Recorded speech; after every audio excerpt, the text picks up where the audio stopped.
Everyone, ఇక్కడ నేను chicken curry చూపిస్తున్నానండి. ముందుగా 2 కేజీస్ చికెన్ తీసుకున్నాను. అందులో కారము, పసుపు, ఉప్పు, ధనియాల పొడి, జింజర్ గార్లిక్ పేస్ట్, కొద్దిగా నూనె వేసుకుని మ్యారినేట్ చేసి పక్కన పెట్టుకున్నాను. తర్వాత ఒక 4 ఆనియన్స్ తీసుకున్నాను, ఒక 4 టమాటాస్ తీసుకున్నాను, 2 పేస్ట్ చేసి పెట్టుకున్నాను.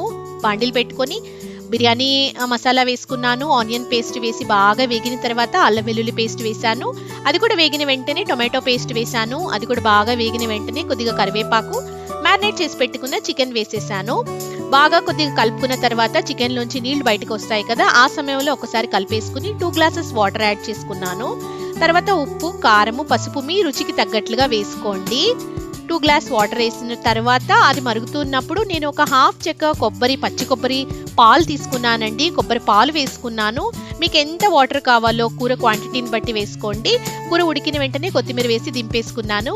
వీడియో నచ్చితే లైక్ చేయండి. Thank you for watching.